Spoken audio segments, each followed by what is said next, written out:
नमस्कार, स्वागत है आपका। आप देख रहे हैं द न्यूज और मैं रानी गुप्ता आपके साथ। लगातार महंगाई को लेकर के पीओके यानी कि पाकिस्तान ऑक्युपाइड कश्मीर में दिन ब दिन हालात खराब होते जा रहे हैं और वहां पर पाकिस्तान सरकार के खिलाफ जनता सड़कों पर उतर आई है। बता दें कि वहां पर न सिर्फ आटा और राशन को लेकर के महंगाई है, जनता गंभीर रूप से काफी ज्यादा गुस्से में है, बल्कि बिजली के दामों को लेकर के भी इस वक्त जनता जो है वो सड़कों पर उतरी हुई है। बता दें कि देश भर में लोकसभा चुनावों को लेकर के चौथे चरण में मतदान हो रहा है, लेकिन इन सब के बीच में एक बार फिर से जम्मू कश्मीर के पूर्व मुख्यमंत्री फारूक अब्दुल्ला बौखलाए हुए नजर आए और उन्होंने एक बार फिर से बीजेपी पर और मोदी सरकार पर बड़ा आरोप लगा दिया।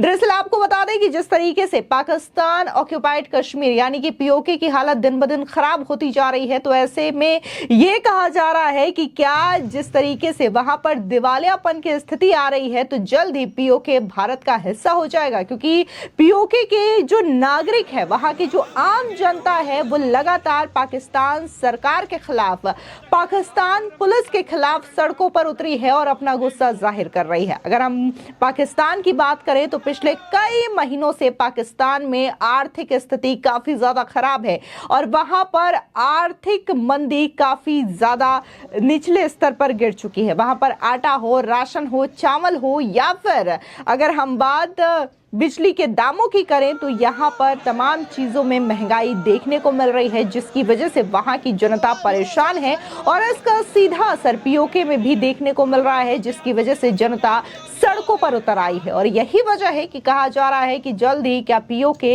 अब भारत में विलय हो जाएगा, भारत का हिस्सा हो जाएगा, क्योंकि पिछले कई दिनों से अगर हम बात मोदी सरकार की करें या फिर उनके कई सारे दिग्गज नेताओं की करें, फिर चाहे वो गृह मंत्री अमित शाह हो या फिर रक्षा मंत्री राजनाथ सिंह हो, उन्होंने कई दफा ये कहा है कि जल्द ही हम पीओके वापस लेकर के रहेंगे। अब ऐसे में जम्मू कश्मीर के पूर्व मुख्यमंत्री फारूक अब्दुल्ला ने बड़ा आरोप बीजेपी पर लगा दिया है। उनका कहना है कि उनकी पार्टी के कार्यकर्ताओं को पिछले 2 दिनों से हिरासत में लिया गया है। दरअसल फारूक अब्दुल्ला ने केंद्र शासित प्रदेश में सामान्य स्थिति के दावों पर प्रधानमंत्री नरेंद्र मोदी और गृह मंत्री अमित शाह से सवाल किया है।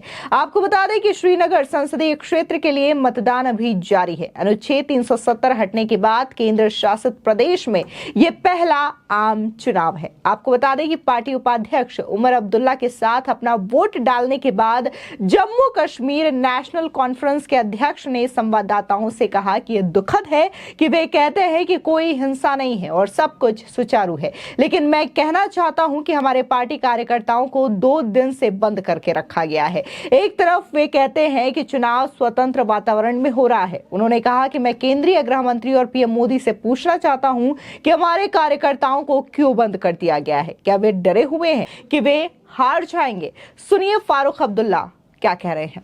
बहुत खुशी की बात है कि आज वो दिन आ गया। 2014 में वोट नहीं दे सका क्योंकि मैं अस्पताल में था विलायत में, मगर अल्लाह का शुक्र है कि आज पार्लियामेंट्री इलेक्शन में मैं आपके पास खड़ा हूँ। मगर अफसोस इस बात का भी है कि जहाँ ये कहते हैं कि कोई पत्थर नहीं चल रहा है, कोई वायलेंस नहीं है, कोई बाइकआउट नहीं है, वहाँ मैं आपसे कहना चाहता हूँ कि हर पार्टी के और ख़ासकर हमारी पार्टी के वर्कर्स को, सीधा वर्कर्स को इन्होंने इन 2 दिनों में बंद कर रखा है। एक तरफ से ये कहते हैं कि इलेक्शन बहुत आज़ादी से हो रहा है, तो मुझे बताइए, मैं होम मिनिस्टर साहब से पूछना चाहता हूँ, प्राइम मिनिस्टर से पूछना चाहता हूँ, हमारे वर्कर्स को क्यों बंद किया गया? क्या वो डरते हैं कि वो हार जाएंगे? और वो ज़रूर हारेंगे, इंशाल्लाह हारेंगे। लेकिन प्रधानमंत्री कह रहे हैं कि हम कामदार है, बाकी नामदार है। आप छोड़ दीजिए ना, वो क्या कह रहे हैं? वो कह रहे हैं, वो कहने दीजिए। हमने तो नाम देखे, बाकियों ने तो चलिए सिर्फ इल्जाम लगाया।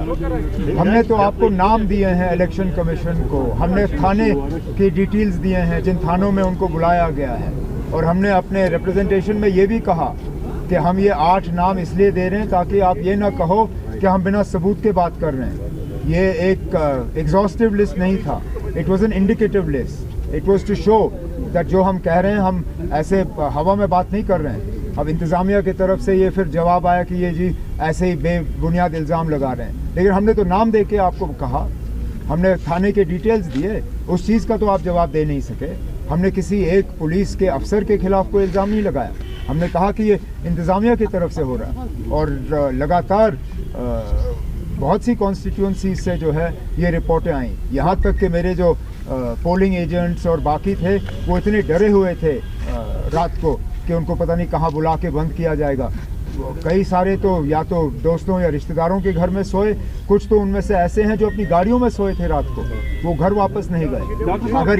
अगर यही इनका आज़ादाना तरीका इलेक्शन है तो फिर ये अपने घर में रखें इसको। डॉक्टर साहब, आपका एक देरीना तजुर्बा है, ये चीज़ें आपने पहले भी देखी है। जो कल नेशनल कॉन्फ्रेंस का एक स्टेटमेंट आया था, अगर इलेक्शन कराना ही नहीं था फिर तो पहले ही क्लियर करते कि किनको जिताना है। यही तो मुसीबत है जो हम लोग बार बार कहते हैं कि दूसरे जो खड़े हैं उन्हीं के एजेंट हैं, उन्हीं की तरफ से खड़े हैं। आज लोग उनको दिखा देंगे कि कौन यहाँ पे है कौन नहीं है, कर लें जो करना है। फिर तो लोगों का भरोसा उठता है। लेकिन होता है, पुलिस जरूर और अपनी उठेगा। पार्टी भी इसी तरह की एलिगेशंस लगा रहे हैं कि उनके वर्कर्स को भी मैं आपसे कह रहा हूँ ना, यही तो मुसीबत है। अपनी पार्टी के तरफ से इस तरह के इल्ज़ाम लगाना तो मजाक की बात है, क्योंकि ये किया ही जा रहा है उनको फ़ायदा पहुंचाने के लिए। और है कौन मरकज़ की तरफ से इलेक्शन लड़ने के लिए? और ज़रा बताएं कौन से वर्कर? मैं फिर ये बात दोहराता हूँ ना, अब हमने तो कम से कम आपको नाम दिए, थानों के डिटेल्स दिए, वो ज़रा बताएं कौन है और किस थाने में लिया गया। अब चलिए, जो हुआ सो हुआ, रात गई बात गई, आज नया दिन है। अब उम्मीद करते हैं कि हमारे वर्करों को इस तरह तंग नहीं किया जाएगा। आज हम पोलिंग बूथ के बाहर खड़े हैं, हमने अपने वोट का इस्तेमाल किया। हमारे साथ 2 फर्स्ट टाइम वोटर हैं जो पहली मर्तबा वोट डाल रहे हैं। ये पहली बार है कि हमारी फैमिली की 3 पीढ़ियाँ जो हैं एक साथ वोट डालने आए। मैं यही उम्मीद करूँगा कि बाकी जगहों में भी इसी तरह अपने जमहूरी हक़ का जो है वोटर इस्तेमाल करें। अगर के ये कहा गया है कि कोई बॉयकॉट नहीं है, किसी तरह की वायलेंस नहीं है, किसी तरह का ख़तरा नहीं है, तो फिर बढ़ चढ़ के लोगों को जो है इस इलेक्शन में हिस्सा लेना चाहिए, अपने वोट का इस्तेमाल करना चाहिए, क्योंकि आखिरकार यही एक जमहूरी तरीका है जिससे कि हम अपनी आवाज़ जो है वो बुलंद कर सकें। उमर साहब, ये चीज़ पहली बार हो रही है, यहाँ कोई हड़ताल काल इस बारी नहीं है, कोई आज इलेक्शन के दिन कोई बस कॉल नहीं है। आप शाम तक वेट करके देखते हैं ना, अब इसका कितना असर पड़ेगा। आप कहते हैं कि कोई बॉयकॉट कॉल नहीं है, ठीक है ना, अब नहीं है, तो इसका वोटरों पे कितना असर पड़ेगा। आज शाम जब तक पोलिंग बूथ खुले हैं तब तक देखें। अब जो लेकिन अब इस बार तो चलिए फिर आप मान के चले ना कि जो वोट में हिस्सा नहीं ले रहा है, अपनी मर्जी से नहीं ले रहा। अब कितने वोटर जो हैं पुलवामा ज़िले में, शुपियाँ असेंबली हल्के से, श्रीनगर से जो हैं, कितने वोटर अपने वोट का इस्तेमाल करते हैं, उसके लिए हमें वेट करना पड़ेगा। मेरी तो सबसे मोतबाना गुजारिश यही होगी कि वो इस मौके को गवाएं ना, इस मौके का वो इस्तेमाल करें, क्योंकि मैं बार बार ये कहता हूँ जमहूरियत में यही एक तरीका है जिससे कि हम अपनी आवाज़ जो है वो बुलंद कर सकें। बहुत सी ऐसी बातें हैं जो हो चुकी हैं जिनके बारे में वोटरों को अपनी राय जो है वो देनी होगी, और ये एक तरीका है। कितना फर्क पड़ेगा? वो क्या कन्वे करेगा, मतलब मैं कैसे कह सकता हूँ क्या कन्वे करेगा? वो तो रिजल्ट कन्वे करेगा ना। मैं तो ये कहूँगा कि अगर नेशनल कॉन्फ्रेंस के लिए वोट आया, क्योंकि हमने तो बार बार इस इलेक्शन में 5 अगस्त 2019 के हवाले से बात की, 370 को यहाँ से हटाने की बात की, जो हमारे साथ पिछले 5 साल में जो नाइंसाफ़ियाँ हुई हैं उसका हमने जिक्र किया है। जाहिर सी बात है, इंशाल्लाह जब नेशनल कॉन्फ्रेंस के उम्मीदवार जीतेंगे तो अक्सर बेशतर वोटरों की भी यही राय होगी जो हमारी है। लेकिन ये सवाल आप मुझसे तब पूछिए जब 4 जून को नतीजे होंगे। आपको बता दें, जिस तरीके से धारा 370 जम्मू कश्मीर से हटाया गया है, उसके बाद ये पहला लोकसभा का चुनाव है जो कि इस वक्त जम्मू कश्मीर में संपन्न हो रहा है, चौथे चरण के चुनाव के दौरान।